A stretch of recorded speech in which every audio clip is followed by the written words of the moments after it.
The red warning lights flashed across Dr. Kim Hannah's face as she checked her oxygen meter for the 100th time. 3 days. 3 days since her research ship crashed on this poisonous world called Kepler 44b. The storms outside howled like angry beasts, and the toxic air would kill her in seconds if her suit failed. Hannah pressed her face against the cracked window of her emergency pod. The landscape looked like a nightmare painted in orange and black. Twisted rocks jutted from the ground like broken teeth, and rivers of acid carved deep scars across the surface. No life could survive here. Nothing should be able to live in this hell. That's why she couldn't believe what she was seeing. 3 figures moved through the storm like walking diamonds. They sparkled and glowed with their own inner light, their bodies made of what looked like living crystal. Each step they took left small pools of silver light that faded slowly into the poisonous ground. Hannah's heart hammered in her chest. In all her years studying alien worlds, she had never seen anything like this. These beings shouldn't exist. Nothing could survive on Kepler 44b. The scientists back on Earth had been sure of that. The tallest figure stopped just outside her pod. Even through the thick metal walls, Hannah could hear a sound like singing crystals, like wind chimes in a gentle breeze.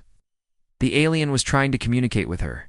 She fumbled for her emergency beacon and activated the translation program. Sounds became clearer, more focused. Then, impossibly, words formed in her mind. Small warm-blood creature, you are dying. Hannah's voice cracked when she tried to speak. Yes, my ship is broken. I can't leave. We see your distress call. Come. To help? Help these aliens wanted to help her? Hannah looked at the storm raging outside. The acid rain was eating through metal. Air was pure poison. Even if these crystal beings could survive here, how could they possibly save her? The tall alien turned to his companions. The singing sound grew louder, more urgent, Hannah realized. They were having an argument. 2 of the smaller beings stepped forward, their inner light growing brighter and brighter. No, the tall one sang. The cost is too high. All life is precious, replied one of the smaller aliens. We cannot let the warm blood die. You will both fade to nothing. Your light will be gone forever. Then we fade with honor. Hannah watched in horror as the 2 smaller beings began to glow like small suns. Their crystal bodies started to crack and shift. The light inside them grew so bright it hurt to look at directly. They were doing something to themselves, something that was killing them. A barrier of pure energy formed around her pod. The toxic storm hit the barrier and simply stopped. The acid rain turned to harmless water. The poisonous air became clean and breathable. The 2 aliens were creating a safe bubble around her ship, but the effort was destroying them. Stop, Hannah shouted, pressing her hands against the window. You're dying. Don't do this for me. The tall alien's light dimmed with sadness. They choose their path. We cannot change it now. One of the dying aliens looked directly at Hannah. Even through the energy barrier, she could see the kindness in its glowing eyes. Your species. You have much to learn, but also much to teach. Live well, small one. The alien's body began to dissolve into points of light. Its companion followed moments later. They scattered like falling stars, their essence becoming part of the protective barrier around Hannah's pod. The tall alien moved closer. His own light was much dimmer now, as if the loss of his friends had weakened him. Come, we must go quickly.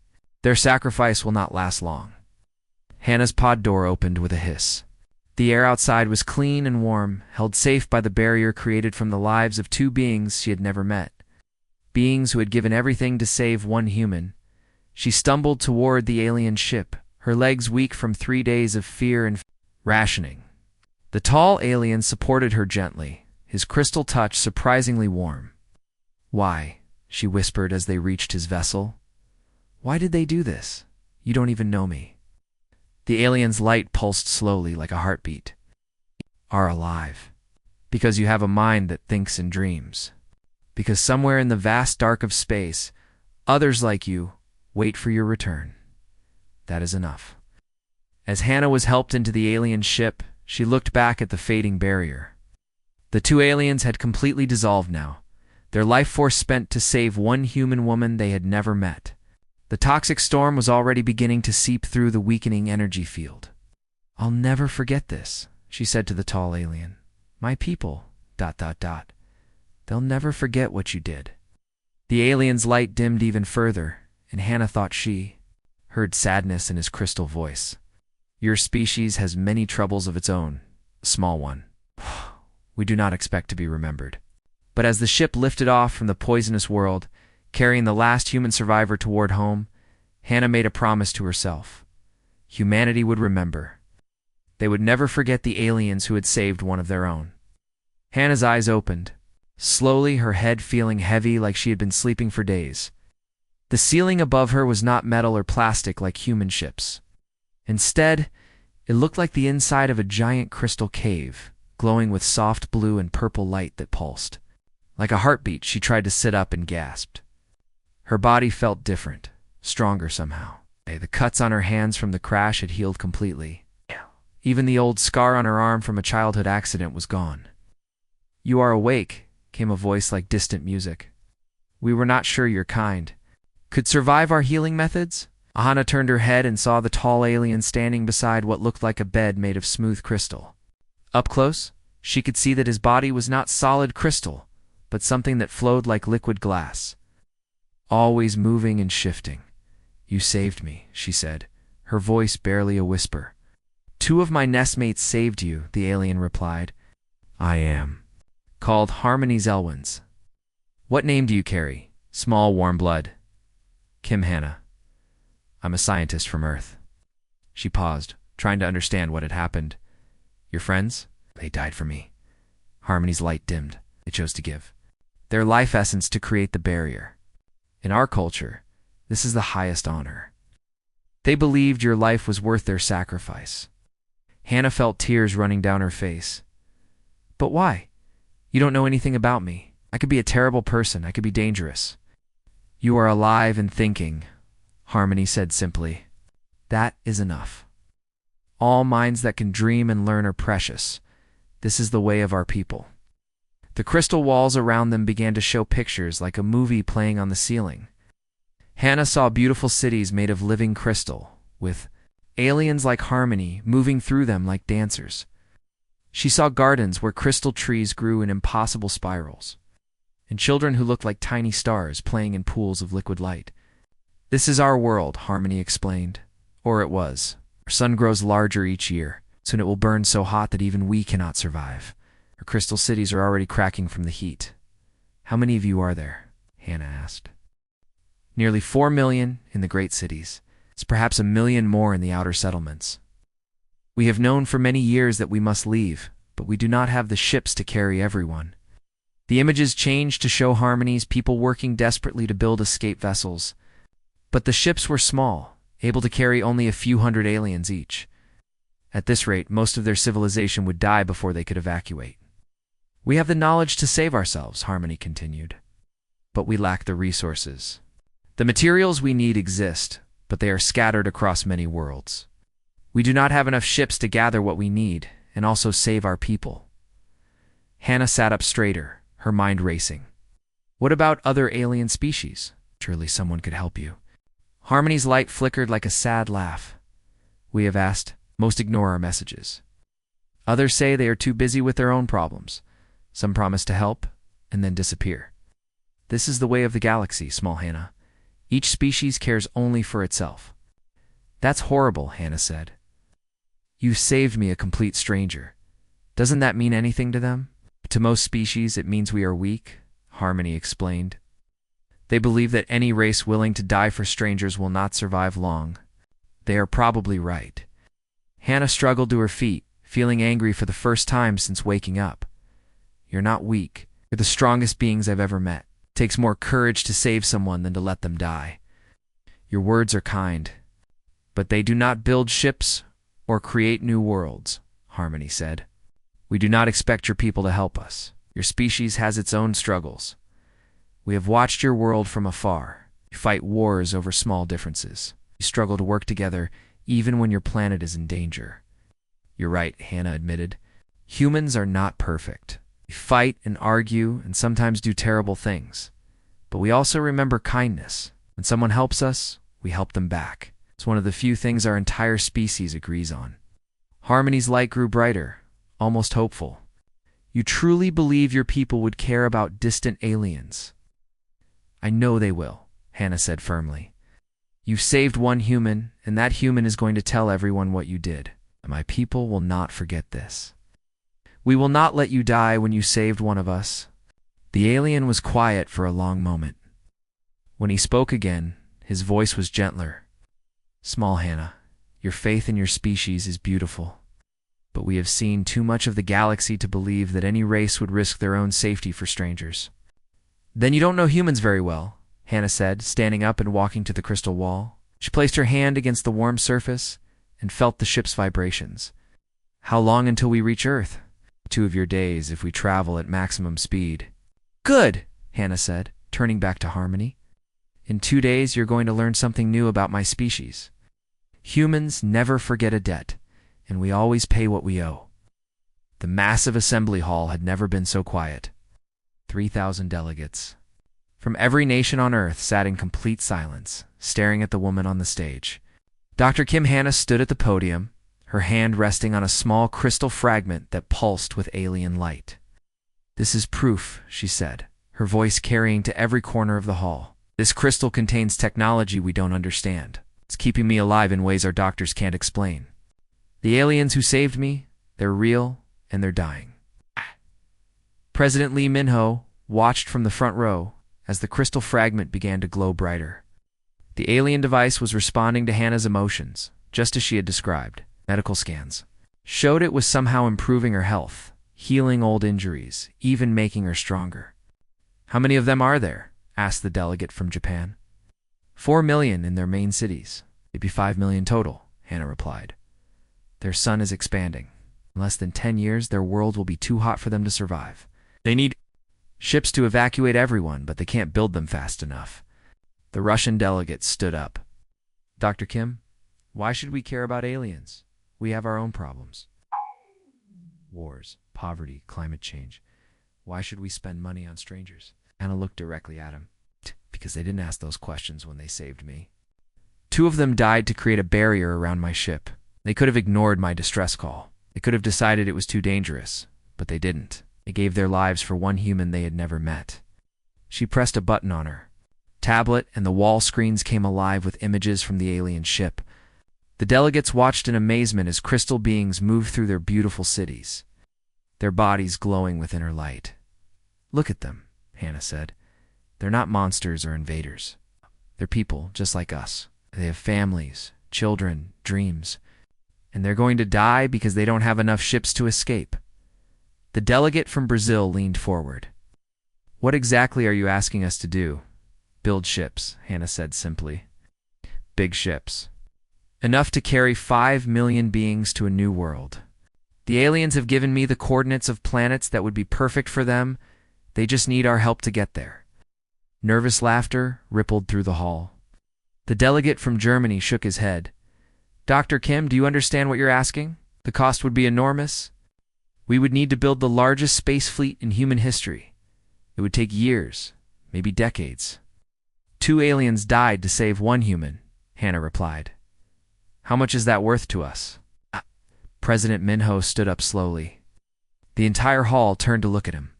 As the current head of the United Earth Council, his words would carry enormous weight. Dr. Kim, he said, you're asking us to risk everything for aliens we've never met. Our people might not understand. They might think we're crazy for spending so much money on strangers. Hannah nodded. I know it sounds impossible, but I've seen what these beings are capable of. They saved me without asking for anything in return. They expected nothing from humanity. It's exactly why we have to help them. The president was quiet for a long moment. Then he walked up to the podium and placed his hand on the crystal fragment. The alien device pulsed brighter, as if recognizing his touch. My fellow humans, he said, his voice carrying across the hall and around the world through live broadcasts. We have a choice to make. We can ignore this and go back to our normal lives, or we can prove that humanity is better than the aliens think we are. He turned to face the delegates. They think we'll forget about them. They think we only care about ourselves. Let's prove them wrong. Let's show the galaxy what humans do when someone saves one of us. The delegate from Canada stood up. What are you proposing, Mr. President? I'm proposing we build the largest rescue fleet in history, Minho said. I'm proposing we redirect our military budgets towards saving aliens instead of fighting each other. I'm proposing we work together for once, not because we have to, but because it's the right thing to do. The hall erupted in arguments. Some delegates shouted their support. Others called the idea impossible. The crystal fragment on the podium grew brighter and brighter, responding to the intense emotions in the room, but slowly, something amazing began to happen. One by one, the delegates began to quiet down. They looked at the crystal, at Hannah, at the images of the dying alien world on the screens. The delegate from South Korea stood up. My country will contribute our best shipbuilders. India will provide rare metals, called out another voice. The United States will share our propulsion technology, added the American delegate. Within minutes, nearly every nation had pledged something to the cause. Money, materials, scientists, workers. The same species that had struggled to work together on their own problems suddenly found unity in saving strangers. Hannah felt tears streaming down her face as she watched humanity come together. They saved one human, she whispered into the microphone. Now let's save all of them. The crystal fragment blazed with light, as if the alien technology itself was responding to humanity's promise. Around the world, people watched their leaders pledge to build the impossible. The rescue of the Zephyrians had begun. 5 years had passed since the promise was made. Admiral Young Juan stood on the bridge of the flagship Gratitude, watching the greatest fleet in human history emerge from hyperspace. The sight took her breath away, even though she had helped plan every detail. 12 massive arc ships stretched across the darkness of space, each one larger than the biggest cities on Earth.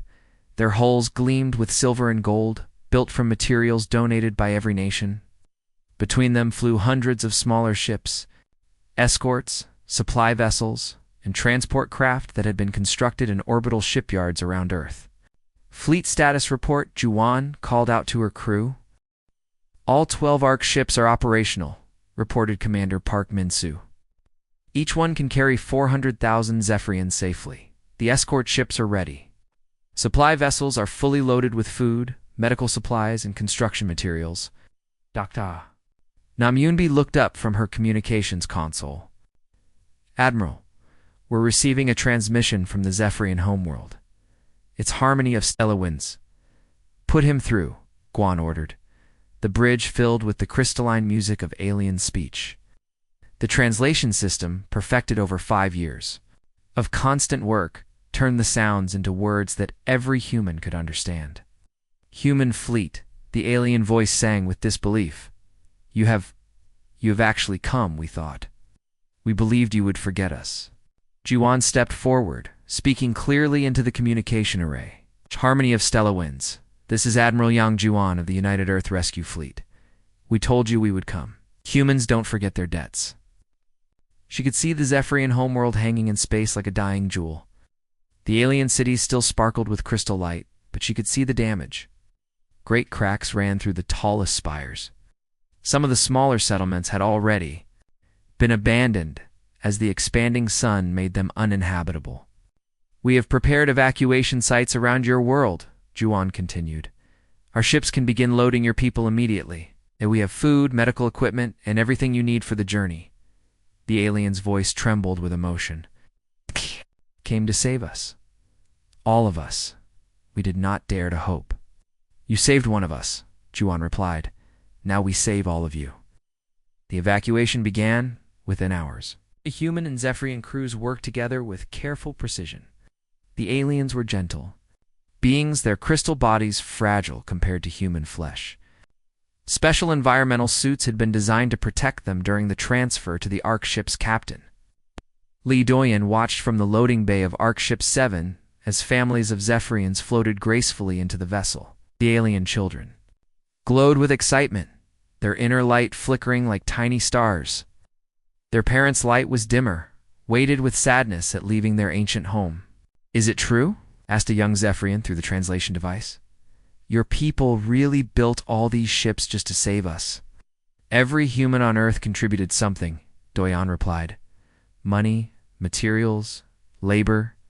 Even children gave their allowance money to help build these ships. The alien child's light pulsed brighter. But why? We are strangers to you. Because you're not strangers anymore, Doyan said gently. Are our friends, and friends help friends. On the bridge of the Gratitude, Dr. Kim Hannah watched the evacuation through the view screen. She was older now, her hair showing streaks of gray, but her eyes were bright with tears of joy. The woman who had been saved by 2 dying aliens 5 years ago was now witnessing the rescue of their entire species. Admiral reported Dr. Choi Sora from the science station. The Zephyrian sun is expanding faster than their original calculations. We have maybe 6 months before their world becomes completely uninhabitable. How many have we evacuated so far? Juwan asked. 2 million and counting, Sora replied. The ARC ships are loading ahead of schedule. If we maintain this pace, we can evacuate everyone with time to spare. The communication system crackled to life again. It was Harmony of Stella Winds, speaking from the surface of his dying world. Admiral Giwan, he sang. Our deep city dwellers are emerging from the underground crystal forests. They've not seen sunlight in 1,000 years. They are afraid of your ships? We understand, Giwan replied.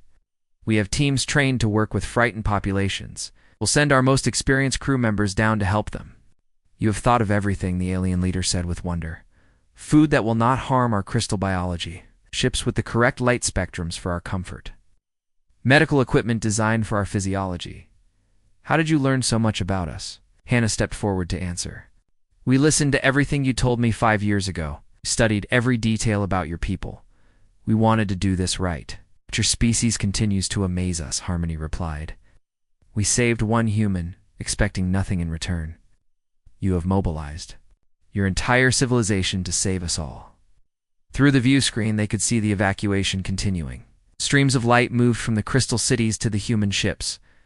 5 million beings, rescued by a species they had barely known existed.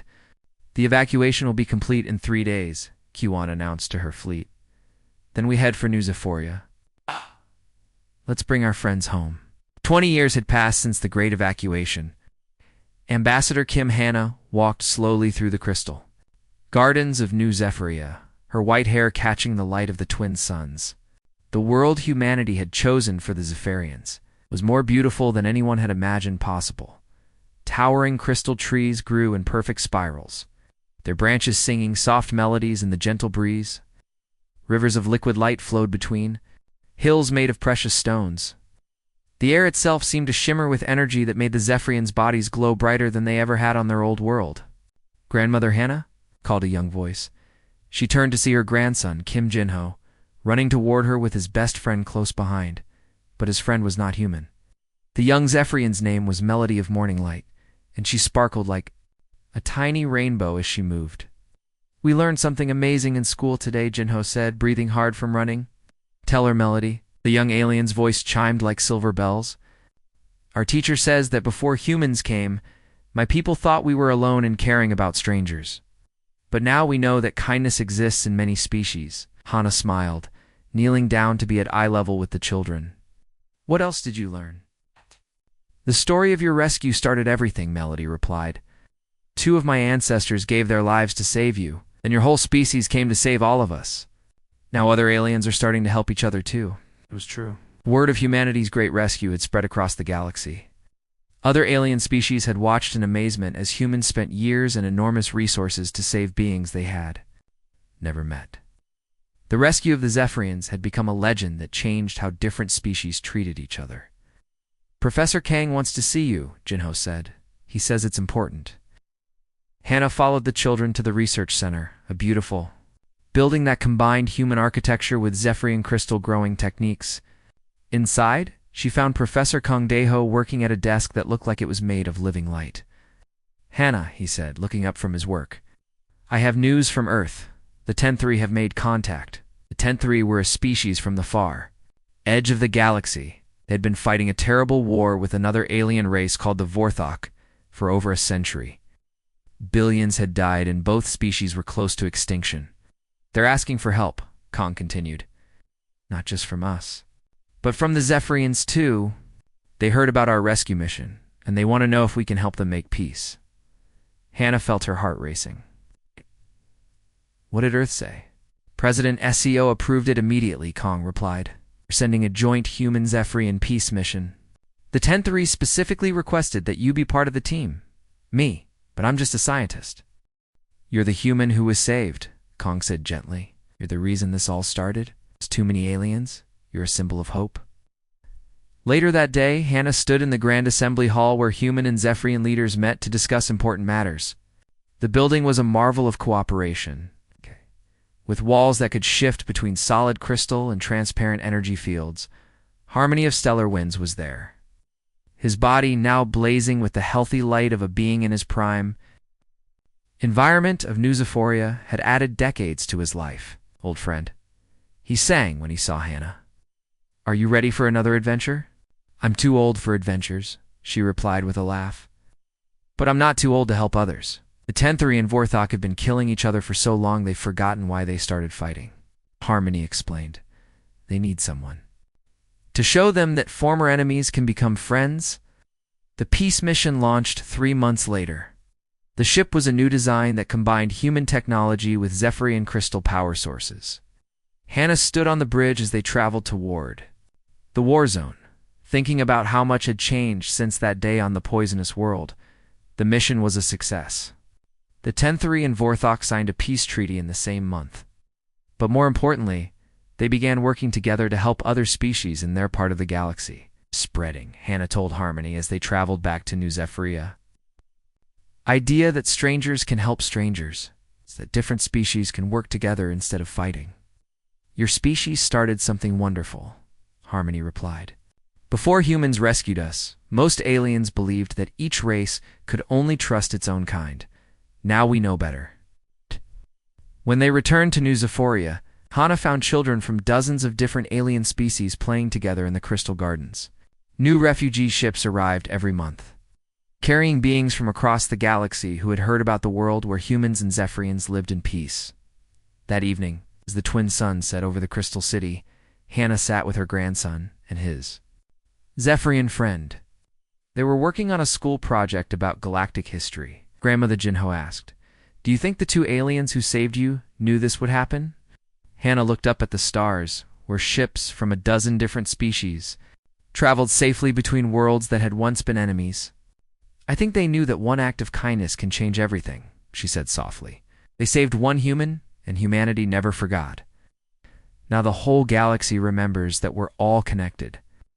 The crystal trees sang their gentle songs as night fell over New Zephyria, where the children of former strangers dreamed of a future built on kindness.